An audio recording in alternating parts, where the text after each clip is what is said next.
Steam বা বাষ্পকে ভারতে শিল্প উৎপাদনের হৃৎপিণ্ড বলা যেতে পারে, কিন্তু সমস্যা হলো কিছু সংস্থা এখনো পুরনো এবং কয়লা ভিত্তিক বয়লারের উপরে নির্ভরশীল, যা ব্যবহার করতে অনেক বেশি জ্বালানি লাগে এবং তা পরিবেশেরও ক্ষতি করে। এর বিপরীতে দাঁড়িয়ে কিছু সংস্থা স্টিম উৎপাদন করবার পরিবেশ বান্ধব উপায় খুঁজে নিয়েছে। অনেকগুলো সংস্থা একসঙ্গে মিলে এমন বয়লার ব্যবহার করছে যা অনেক বেশি কার্যকর এবং পরিবেশ বান্ধব স্টিম উৎপাদনের সুযোগ করে দিচ্ছে।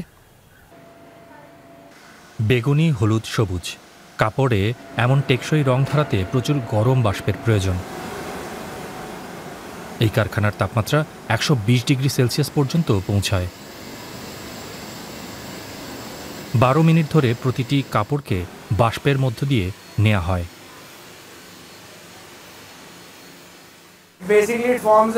এটি একটি চক্রের মতো কাজ করে। বাষ্পের মাধ্যমে সুতোয় রং স্থায়ী হয় এবং পরে তা ফুটিয়ে তোলে। সবশেষে আমরা এই চূড়ান্ত পণ্য পাই। আমরা রয়েছি গুজরাটের দ্বিতীয় বৃহত্তম বাণিজ্যিক এলাকা সুরাটে, উদয় ফ্যাশন নামের একটি সংস্থায়। বাষ্পই এখানে শক্তির প্রধান উৎস। এই শহরের শিল্পাঞ্চলে সব মিলিয়ে প্রায় 2000 উৎপাদনকারী প্রতিষ্ঠান রয়েছে। এদের বেশিরভাগই ক্ষুদ্র শিল্প। এখানে প্রায় 80% শিল্পই তাপ বা বাষ্প দ্বারা চালিত। তবে বাষ্প উৎপাদনে ব্যবহৃত বেশিরভাগ বয়লারই কয়লা চালিত, পুরনো এবং অদক্ষ।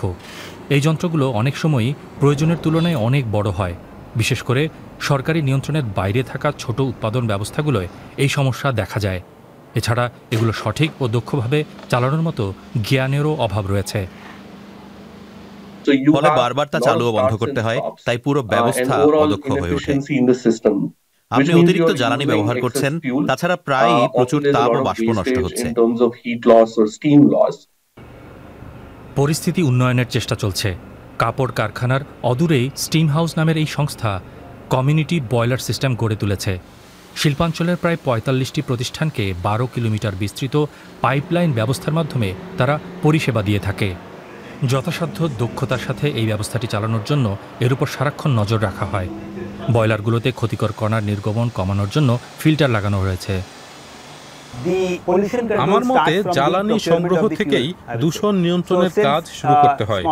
ছোট শিল্প প্রতিষ্ঠানগুলো সাধারণত খুচরা ব্যবসায়ীদের থেকে কয়লা কেনে, তাই তাদের গুণমান নিয়ন্ত্রণের সুযোগ কম থাকে। কিন্তু আমরা বেশি পরিমাণে কয়লা কিনি, নিরপেক্ষ পরিদর্শক নিয়োগ করি এবং আমরা যে মানের কয়লা চাইছি তা পাওয়া নিশ্চিত করি। আমরা কম সালফার ও কম ছাইযুক্ত কয়লা ব্যবহার করি। স্টিম হাউস বর্তমানে গুজরাটের 6টি শিল্পাঞ্চলে কমিউনিটি বয়লার পরিষেবা দিচ্ছে। প্রায় 180টি সংস্থাকে তারা গরম বাষ্প সরবরাহ করছে। উদয় ফ্যাশনও 6 বছর ধরে স্টিম হাউসের গ্রাহক। ম্যানেজারের কাছে এই ব্যবস্থার সুবিধা স্পষ্ট। তার কারখানার জন্য যতটুকু বাষ্প প্রয়োজন ঠিক ততটুকুই তিনি স্টিম হাউস থেকে কিনতে পারেন। কিন্তু এখনও পর্যন্ত ভারতে মাত্র কয়েকটি সংস্থা এই ধরনের বড় আকারের বয়লার চালায়। এর পেছনে কয়েকটি কারণ আছে। প্রথমত, বিনিয়োগের খরচ অনেক বেশি। দ্বিতীয়ত, সব শিল্পাঞ্চলে এত বড় কেন্দ্র বসানোর জায়গা নেই। তাছাড়া বিভিন্ন শিল্পের চাহিদাও আলাদা। ধরা যাক সুরাটে কেউ বস্ত্রশিল্পের জন্য কমিউনিটি বয়লার ব্যবহার করছেন, কিন্তু খাদ্য প্রক্রিয়াকরণ শিল্পের চাহিদা সম্পূর্ণ ভিন্ন। তাদের হয়তো দিনের বিভিন্ন সময়ে ভিন্ন চাপ বা তাপমাত্রার বাষ্প প্রয়োজন। আমরা 50 কিলোমিটার দূরের একটি ডেইরিতে যাচ্ছি। সুরাটের শিল্প উদ্যানে অবস্থিত স্টিম হাউস থেকে এত দূরে বাষ্প সরবরাহ করা সম্ভব নয়। এই ডেইরিতে রোজ প্রায় 45 টন বাষ্পের প্রয়োজন হয়। বাষ্প উৎপাদনের জন্য কয়লা পোড়ানোর বদলে গত 10 বছর ধরে এই ডেইরি ফসলের অবশিষ্টাংশ থেকে তৈরি বায়োম্যাস জ্বালানি হিসেবে ব্যবহার করছে। আগে তারা যে কয়লা ব্যবহার করত তা দূর থেকে আনতে হতো এবং প্রায়ই তার গুণমান খারাপ থাকত। বায়োম্যাস জ্বালানি ব্যবহারের কারণে অতিরিক্ত খরচ থেকেও তারা রেহাই পাচ্ছেন। এই জ্বালানি সহজলভ্য। আমরা আশেপাশের এলাকা থেকেই পেতে পারি। এর ফলে স্থানীয় কৃষকেরাও লাভবান হন। আমরা যদি তাদের আখের ছিবড়ে ব্যবহার করি তাহলে তাদেরও কিছু আয় হবে। কিন্তু কৃষিজাত বর্জ্য থেকে জ্বালানি তৈরি করলে সামঞ্জস্য রক্ষায় সমস্যা হয়। বায়োমাস জ্বালানি কী দিয়ে তৈরি হচ্ছে তার উপর নির্ভর করে এর দহন ও তাপ উৎপাদনের মাত্রাও ভিন্ন হয়।